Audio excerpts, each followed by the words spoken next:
വെള്ളിയാഴ്ച ഉച്ചയ്ക്ക് പള്ളിയിൽ നിന്നുള്ള ഖതീബിന്റെ പ്രസംഗം കാറ്റിൽ ഒഴുകി നടക്കുന്നുണ്ടായിരുന്നു. സൈനബ തന്റെ ചെറിയ വീടിന്റെ ഉമ്മറത്തിരുന്ന് അത് കേൾക്കുകയായിരുന്നു. പെൺമക്കൾ അള്ളാഹുവിന്റെ റഹ്മത്താണ്, സ്വർഗത്തിലേക്കുള്ള വാതിലുകളാണ്.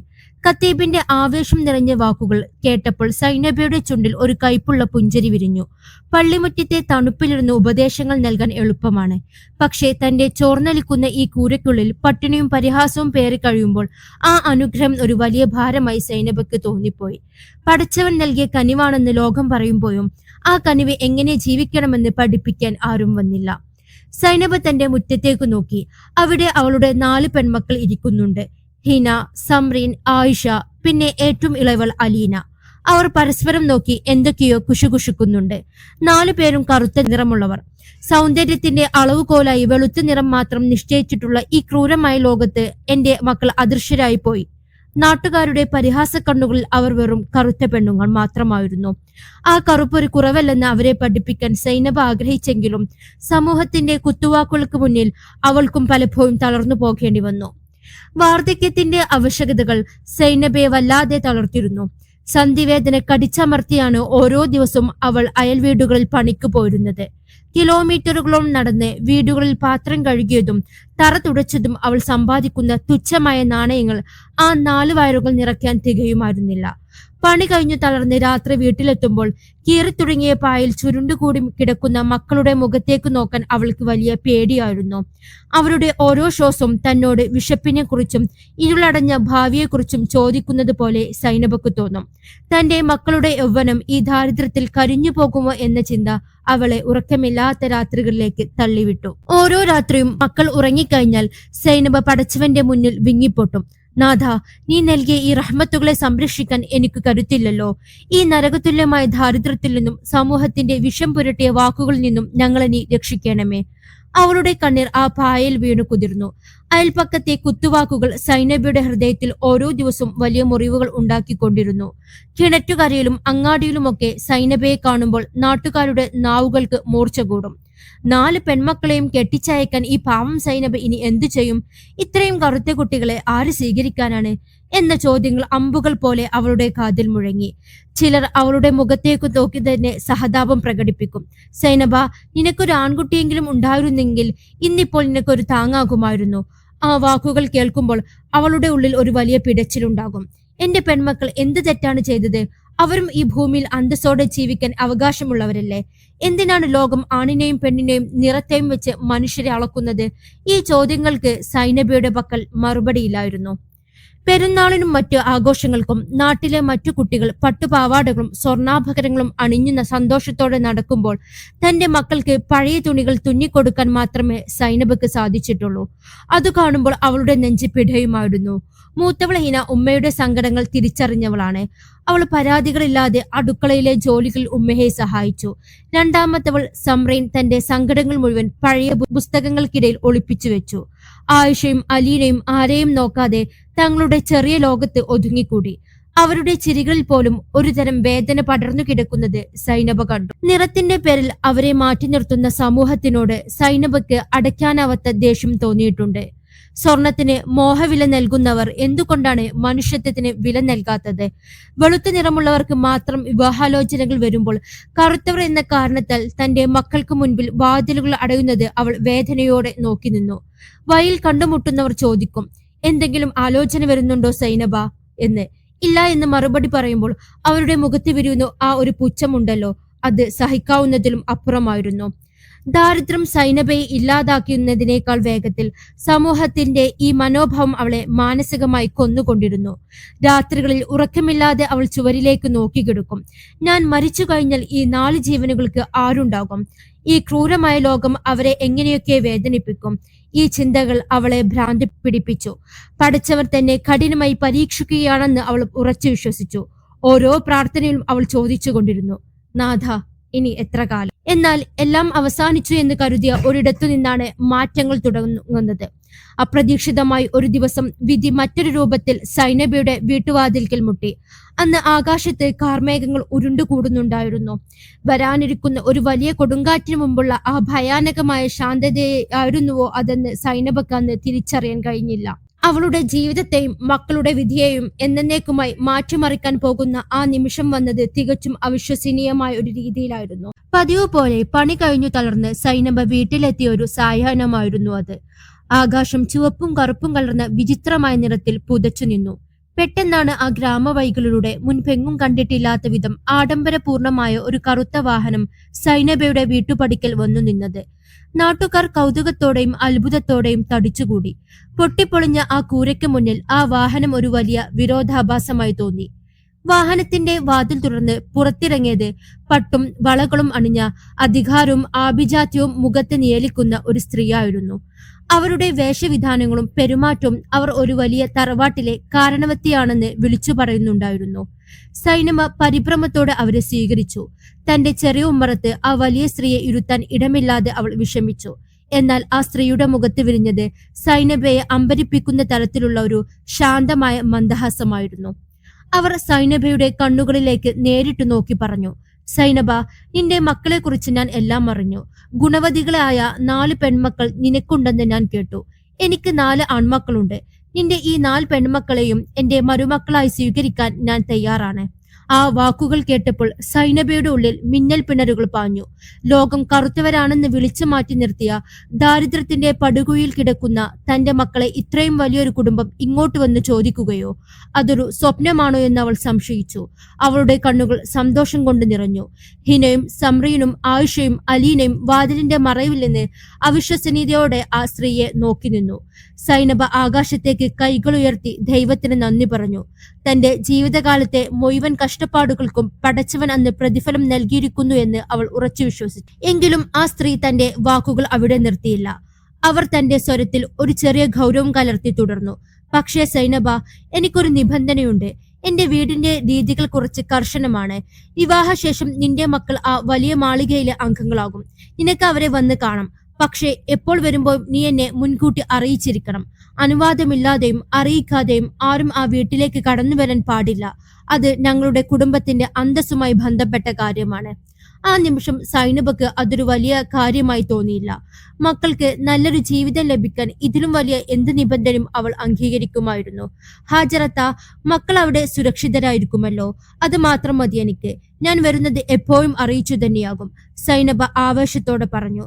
ആ ആഡംബരത്തിന്റെ തിളക്കത്തിൽ ആ നിബന്ധനയ്ക്ക് പിന്നിലെ കറുത്ത നിഴലുകൾ കാണാൻ സൈനബയുടെ ഉമ്മ മനസ്സിന് സാധിച്ചില്ല. മക്കളെ ഒരു മാളികയിലേക്ക് യാത്രയാക്കുന്നതിന്റെ ആശ്വാസത്തിലായിരുന്നു അവൾ. വിവാഹത്തിനുള്ള ഒരുക്കങ്ങൾ അതിവേഗം നടന്നു. തന്റെ ജീവിതകാലത്തെ സമ്പാദ്യമെല്ലാം ചേർത്ത് കൂലിപ്പണിയെടുത്തു മാറ്റിവെച്ച ഓരോ നാണയത്തുട്ടുകളും എടുത്ത് സൈനബ ആ കല്യാണം നടത്തി. ഹാജറ തന്നെയാണ് വസ്ത്രങ്ങളും മറ്റ് ആഡംബരങ്ങളും നൽകിയത്. ഹിനയും സഹോദരിമാരും പുതിയ വസ്ത്രങ്ങൾ അണിഞ്ഞപ്പോൾ അവരെ കാണാൻ വല്ലാത്തൊരു ഐശ്വര്യമുണ്ടായിരുന്നു. കറുത്ത നിറം പോലും ആ സന്തോഷത്തിൽ പ്രകാശിക്കുന്നതായി സൈനബക്ക് തോന്നി. കല്യാണ ദിവസം ആ കൊച്ചു ഗ്രാമം മുഴുവൻ സൈനബയുടെ വീട്ടുമുറ്റത്ത് തടിച്ചുകൂട്ടി. നാട്ടുകാർ അത്ഭുതത്തോടെ പരസ്പരം നോക്കി. സൈനബയുടെ ഭാഗ്യം നോക്കണേ, 4 പേരും ഒരേ പന്തലിൽ നിന്ന് ഒരേ വലിയ വീട്ടിലേക്ക് എന്നവർ പുകഴ്ത്തി. പണ്ട് പരിഹസിച്ചവരുടെ നാവുകൾ ഇന്ന് സൈനബയെ വാഴ്ത്താൻ തുടങ്ങിയിരുന്നു. കല്യാണ ചടങ്ങുകൾ കഴിഞ്ഞ് മക്കൾ ഓരോരുത്തരായി ആ കാറുകൾ കയറി യാത്രയാകുമ്പോൾ സൈനബയുടെ ഉള്ളിൽ വിങ്ങലുണ്ടായിരുന്നു. എങ്കിലും തന്റെ കടമകൾ പൂർത്തിയാക്കിയ ഒരു അമ്മയുടെ സമാധാനമായിരുന്നു അവൾക്ക്.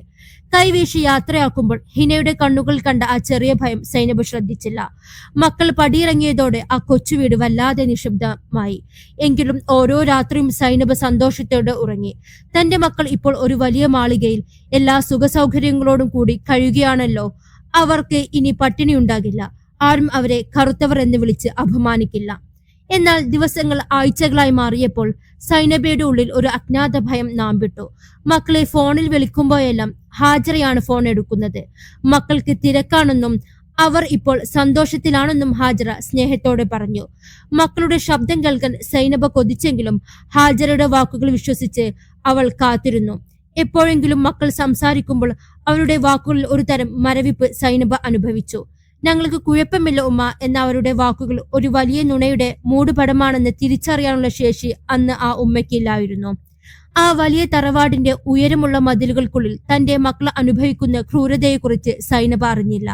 ആഡംബരത്തിന്റെ തിളക്കം കൊണ്ട് ഹാജറ മറച്ചുവെച്ച ആ കറുത്ത രഹസ്യങ്ങൾ പതിയെ പുറത്തു വരാൻ തുടങ്ങുകയായിരുന്നു. സ്വർണവളകളും പട്ടുസാരികളും അണിഞ്ഞ തന്റെ മക്കൾ യഥാർത്ഥത്തിൽ അദൃശ്യമായി ചങ്ങലകളിൽ ബന്ധപ്പെട്ടിരിക്കുകയാണെന്ന് സൈനബ അറിഞ്ഞില്ല. തന്റെ മക്കൾക്ക് വേണ്ടി സൈനബ കരുതി വെച്ച ആ വലിയ സന്തോഷം ഒരു കൊടും ചതിയുടെ ആമുഖമായിരുന്നു എന്ന് ആ പാവം ഉമ്മ തിരിച്ചറിയാൻ വൈകിപ്പോയി. വിധിയുടെ മറ്റൊരു കളിക്ക് അവിടെ തിരശീല ഉയരുകയായിരുന്നു. കല്യാണത്തിന്റെ ആവേശമൊക്കെ ആറിത്തണുത്തു. സൈനബയുടെ വീട് ഇപ്പോൾ വല്ലാതെ നിശബ്ദമാണ്. മാസങ്ങൾ ഓരോന്നായി കൊഴിഞ്ഞുപോയി. ഇടയ്ക്കൊക്കെ ഫോണിലൂടെ മക്കളോട് സംസാരിക്കാൻ സൈനബ ശ്രമിക്കും. പക്ഷേ മിക്കവാറും ഹാജറയായിരിക്കും ഫോൺ എടുക്കുക. അവർ തിരക്കിലാണ് സൈനബ, ഓരോരുത്തരും ഓരോ ജോലികളിലല്ലേ, അവർക്ക് ഇവിടെ നല്ല സുഖമാണ് എന്ന് ഹാജറുടെ മധുരം പുരട്ടിയ വാക്കുകൾ കേൾക്കുമ്പോൾ സൈനബ സമാധാനിക്കും. എപ്പോഴെങ്കിലും മക്കൾക്ക് ഫോൺ കിട്ടുമ്പോൾ അവർ ഉമ്മ ഞങ്ങൾക്ക് ഇവിടെ സുഖമാണ് എന്ന് ഒരേ സ്വരത്തിൽ പറയും. പക്ഷെ ആ വാക്കുകൾക്കിടയിൽ ഒളിഞ്ഞിരിക്കുന്ന ഒരു വിറയൽ, അവരുടെ ശ്വാസത്തിലെ ഒരു ഭാരം സൈനബയെ വല്ലാതെ അസ്വസ്ഥയാക്കി. ഉമ്മയല്ലേ? മക്കളുടെ ശബ്ദത്തിലെ ചെറിയൊരു മാറ്റം പോലും തിരിച്ചറിയാൻ ആ ഹൃദയത്തിന് സാധിക്കുമായിരുന്നു. സുഖമാണ് എന്ന ഒരൊറ്റ വാക്കിൽ അവർ തങ്ങളുടെ സങ്കടങ്ങൾ ഒളിപ്പിക്കുകയാണോ എന്ന് സൈനബ സംശയിച്ചു. ഹാജറുടെ നിബന്ധന ഓരോ തവണയും സൈനബയെ തടഞ്ഞു നിർത്തി. അറിയിക്കാതെ വരരുത് എന്ന ആ കർശനമായ വാക്കുകൾ ഓർക്കുമ്പോൾ അവൾ മടിച്ചിരുന്നു. എന്നാൽ ഒരു രാത്രിയിൽ കണ്ട ഭയാനകമായ സ്വപ്നം സൈനബയെ വല്ലാതെ ഭയപ്പെടുത്തി.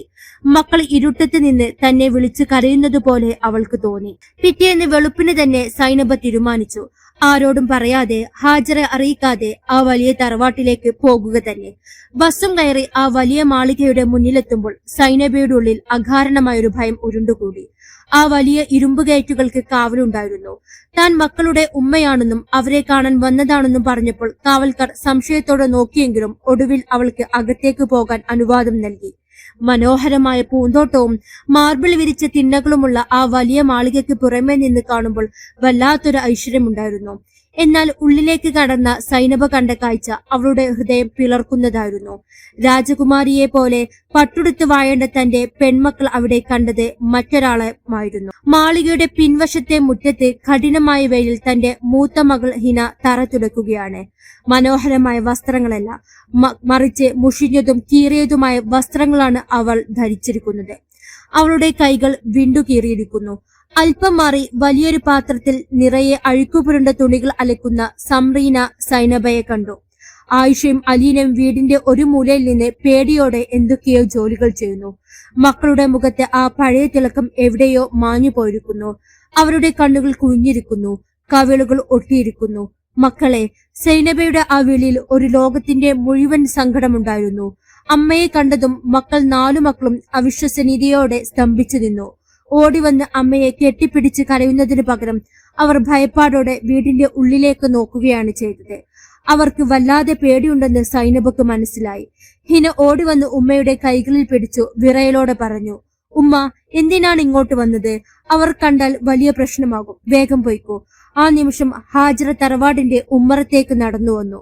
പഴയ ആ സ്നേഹമുള്ള മുഖമായിരുന്നില്ലാതെ ക്രൂരതയും പുച്ഛവും കലർന്ന ഒരു ഭാവം. സൈനബ ഹാജറുടെ കാൽക്കൽ വീണു കരഞ്ഞു.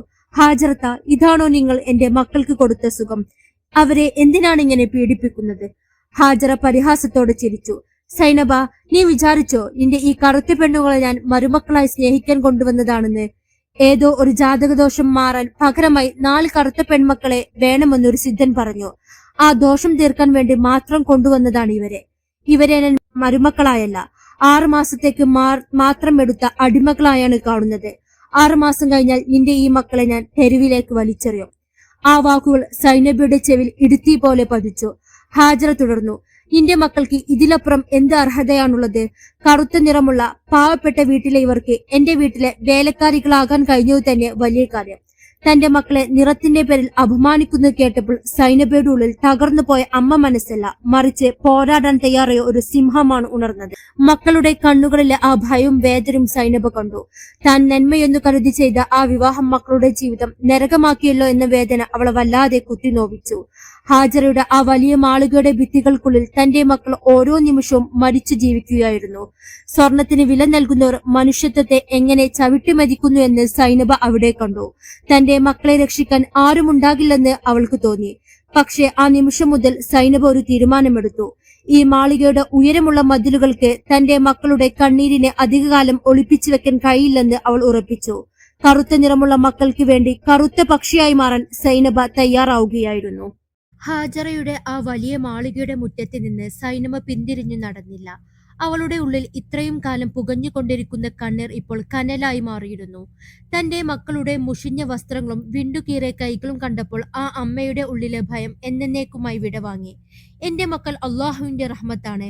അവരെ വെറും ദോഷം തീർക്കാനുള്ള കവചങ്ങളായി കാണാനും ചവിട്ടിമതിക്കാനും ഞാൻ ആരെയും അനുവദിക്കില്ല. സൈനബയുടെ ആ ശബ്ദം ആ മാളികയുടെ വലിയ മതിലുകളിൽ തട്ടി പ്രതിധ്വനിച്ചു. ഹാജറ പരിഹാസത്തോടെ അട്ടഹസിച്ചു. നീ ആര്? വെറും ഒരു കൂലിപ്പണിക്കാരിയല്ലേ? നിന്റെ ഈ ശബ്ദം ഈ മതിലിന് പുറത്തെത്തില്ല സൈനബ. എന്നാൽ സൈനബ അന്നൊരു പുതിയ തീരുമാനമെടുത്തിരുന്നു. ആ വലിയ തറവാടിന്റെ അഹങ്കാരത്തെ തകർക്കാൻ ഒറ്റയ്ക്ക് പോരാടിയാൽ പോരെന്നും നീതിയുടെയും സമൂഹത്തിന്റെയും സഹായം വേണമെന്നും അവൾക്ക് മനസ്സിലായി. അവൾ നേരെ ചെന്നത് മഹല്ലിലെ മുതിർന്നവരുടെ അടുത്തേക്കും നാട്ടിലെ സ്ത്രീകളുടെ ഇടയിലേക്കുമാണ്. ഓരോ വീടിന്റെയും വാതിലുകളിൽ സൈനബ മുട്ടി. തന്റെ മക്കൾ അനുഭവിക്കുന്ന നരകത്തെക്കുറിച്ച് അവൾ വിങ്ങിപ്പൊട്ടി വിവരിച്ചു.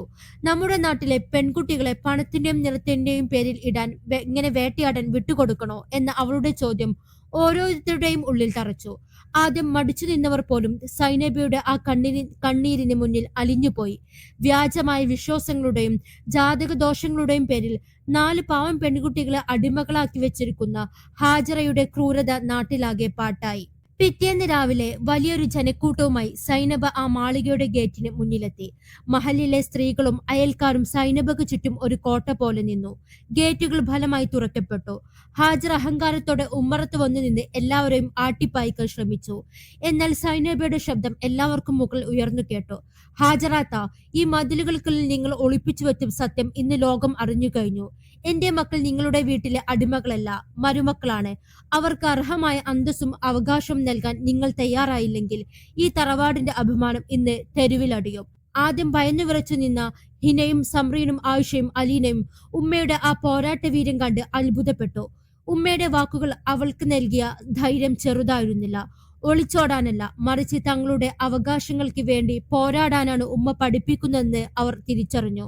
ഹിന മുന്നോട്ട് വന്നു. ഹാജറയുടെ മുഖത്ത് നോക്കി പറഞ്ഞു, ഞങ്ങൾ കറുത്തവരായിരിക്കാം, പക്ഷെ ഞങ്ങളും മനുഷ്യരാണ്.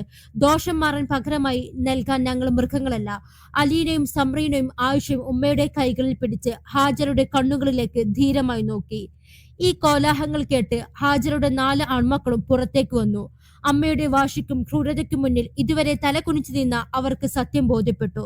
ഹാജറ അവരോട് പറഞ്ഞു, മക്കളെ, ഇവരെ പുറത്താക്കൂ. ഇവൾ നമ്മുടെ കുടുംബത്തിന്റെ പേര് നശിപ്പിക്കുകയാണ്. എന്നാൽ ഹാജറയുടെ മൂത്ത മകൻ അമ്മയുടെ കൈ തട്ടി മാറ്റി. അവൻ പറഞ്ഞു, ഇല്ല ഉമ്മ, ഇത്രയും കാലം നിങ്ങൾ ഞങ്ങളെ വിശ്വസിപ്പിച്ചത് ഇവരുടെ നിറം കുറവായതുകൊണ്ട് ഇവർക്ക് ജോലികൾ ചെയ്യാൻ താല്പര്യമെന്നാണ്. പക്ഷെ നിങ്ങൾ ഇവരെ ക്രൂരമായി പീഡിപ്പിക്കുകയായിരുന്നുവെന്ന് ഞങ്ങൾ ഇപ്പോൾ കാണുന്നു. സ്വന്തം ഭാര്യമാരെ സംരക്ഷിക്കാൻ കഴിയാത്തവർ ആൺകുട്ടിയല്ല. ഇന്നു മുതൽ ഈ വീട്ടിൽ വിവേചനമുണ്ടാകില്ല. ഹാജറയുടെ ആൺമക്കൾ ഓരോരുത്തരായി തങ്ങളുടെ ഭാര്യമാരുടെ അരികിൽ വന്നു നിന്നു. അവർ സൈനബയോട് മാപ്പ് ചോദിച്ചു. ഹാജറയുടെ അഹങ്കാരം അവിടെ തകർന്നു വീണു. താൻ കെട്ടിയുയർത്തിയ ആ വലിയ മാളികയുടെ അസ്തിത്വം തന്റെ മക്കളുടെ തന്നെ എതിർപ്പിൽ തകരുന്നത് അവൾക്ക് നോക്കി നിൽക്കേണ്ടി വന്നു. നാട്ടിലെ സ്ത്രീകൾ ഹാജറോട് പറഞ്ഞു, പണമുണ്ടായാൽ മാത്രം പോരാ ഹാജറത്ത, മനുഷ്യത്വം വേണം. നിറത്തിന്റെ പേരിലോ ദാരിദ്ര്യത്തിന്റെ പേരിലോ ഒരാളെയും താഴ്ത്തിക്കെട്ടാൻ ഇനിയും ഈ നാട് അനുവദിക്കില്ല. സൈനബ തന്റെ 4 പെൺമക്കളെയും ചേർത്തു പിടിച്ചു. അവരുടെ കണ്ണീർ സന്തോഷത്തിൻ്റെതായിരുന്നു. കറുത്ത നിറമുള്ള പെൺകുട്ടികൾ സമൂഹത്തിന്റെ ഭാരമല്ലെന്നും അവർക്കും അന്തസ്സോടെ ജീവിക്കാൻ കഴിയുമെന്നും സൈനബ തെളിയിച്ചു. ആ വലിയ മാളികക്കുള്ളിൽ ഇപ്പോൾ സമാധാനത്തിന്റെ പുതിയൊരു കാറ്റ് വീശാൻ തുടങ്ങി. ഹാജറയുടെ ക്രൂരമായ നിയമങ്ങൾ അവിടെ അവസാനിച്ചു. വ്യാജമായ വിശ്വാസങ്ങൾക്കും അന്ധവിശ്വാസങ്ങൾക്കും മുകളിൽ മനുഷ്യത്വത്തിന്റെ വെളിച്ചം പടർന്നു. സൈനബയുടെ മൗനം വെടിഞ്ഞുള്ള ആ ആക്രോശം കേവലം ഒരു അമ്മയുടെ നിലവിളിയായിരുന്നില്ല, മറിച്ച് അടിച്ചമർത്തപ്പെട്ട ഓരോ പെണ്ണിന്റെയും ശബ്ദമായിരുന്നു. ആ നാട് അന്നൊരു പുതിയ പാഠം പഠിച്ചു. പോരാടാൻ തയ്യാറുള്ള ഒരു അമ്മയുണ്ടെങ്കിൽ ഒരു പെൺകുട്ടിയും ഈ ലോകത്ത് തോറ്റുപോകും. ഹാജറയുടെ മാളികയുടെ ഗേറ്റിന് മുന്നിൽ സൈനബ നടത്തിയ ആ വലിയ പോരാട്ടം വെറുതെയായില്ല. അന്ധകാരം നിറഞ്ഞ ആ വലിയ തറവാട്ടിലേക്ക് നീതിയുടെയും മാനവികതയുടെയും പ്രകാശം പതിയെ അരിച്ചു കയറാൻ തുടങ്ങി. ആ മാളികയുടെ ഉയരമുള്ള മതിലുകൾ ഇപ്പോൾ തടവറകളല്ല, മറിച്ച് സ്നേഹത്തിന്റെ കാവൽപ്പുരകളായി മാറി തുടങ്ങി. ഹിനയും സംറീനും ആയിഷയും അലീനയും ആ വീട്ടിൽ വെറും വേലക്കാരികളോ ദോഷം മാറ്റാനുള്ള കരുക്കളോ അല്ലാതായി. അവർ ആ തറവാട്ടിലെ അന്തസ്സുള്ള മരുമക്കളായി അർഹമായ ആദരവോടെ ജീവിക്കാൻ തുടങ്ങി. തങ്ങളുടെ അമ്മയുടെ കണ്ണ് തുറപ്പിക്കാൻ കഴിഞ്ഞില്ലെങ്കിലും ആ മക്കൾക്ക് തങ്ങളുടെ ഭർത്താക്കന്മാരുടെ മനസ്സു മാറ്റാൻ സാധിച്ചു. ആ 4 യുവാക്കളും സ്വന്തം അമ്മയുടെ തെറ്റായ വിശ്വാസങ്ങളെയും ക്രൂരതയും തള്ളിക്കളഞ്ഞു. അവർ ഓരോരുത്തരും തങ്ങളുടെ ഭാര്യമാർക്ക് താങ്ങും തണലുമായി നിന്നു. കറുത്ത നിറം എന്നത് ദൈവത്തിന്റെ സൃഷ്ടിയാണെന്നും അതൊരു കുറവല്ലെന്നും അവർ മനസ്സിലാക്കി. ഹൃദയത്തിന്റെ നന്മയും സ്വഭാവത്തിന്റെ ശുദ്ധിയുമാണ് യഥാർത്ഥ സൗന്ദര്യമെന്ന് ആ വലിയ തറവാട് തിരിച്ചറിഞ്ഞപ്പോൾ അവിടെ സ്നേഹത്തിന്റെ പുതിയൊരു ഭാഷ പിറന്നു. ഇന്ന് സൈനബ ആ വലിയ മാളികയുടെ ഉമ്മറത്ത് വന്നിരിക്കുമ്പോൾ ഹാജറയുടെ അനുവാദത്തിന് കാത്തു നിൽക്കാറില്ല. ഹാജറ ഇപ്പോൾ തന്റെ തെറ്റുകൾ തിരിച്ചറിഞ്ഞു ശാന്തയായിരിക്കുന്നു. സൈനബ തന്റെ മക്കളെ അഭിമാനത്തോടെ നോക്കി നിന്നു. ഹിന വീടിന്റെ കാര്യങ്ങൾ കൃത്യമായി നിയന്ത്രിക്കുന്നു. സംറീം തന്റെ പഠനം തുടരുന്നു. ആയിഷയും അലീനയും ആ വീട്ടിലെ സന്തോഷത്തിന്റെ ഉറവിടങ്ങളായി മാറി. അവരിന്ന് മുഷിഞ്ഞ വസ്ത്രങ്ങളല്ല ധരിക്കുന്നത്, മറിച്ച് ആത്മവിശ്വാസം തുളുമ്പുന്ന പുഞ്ചിരിയാണ് അവർ അണിഞ്ഞിരിക്കുന്നത്. സൈനബയുടെ ഹൃദയം നിറഞ്ഞു. കറുത്ത നിറമുള്ള പെൺകുട്ടികൾ സമൂഹത്തിന് ഭാരമാണെന്ന് പറഞ്ഞവരുടെ നാവുകൾ ഇന്ന് അവരെ ആ വീടിന്റെ ഐശ്വര്യം എന്ന് വിളിക്കാൻ മത്സരിക്കുകയാണ്.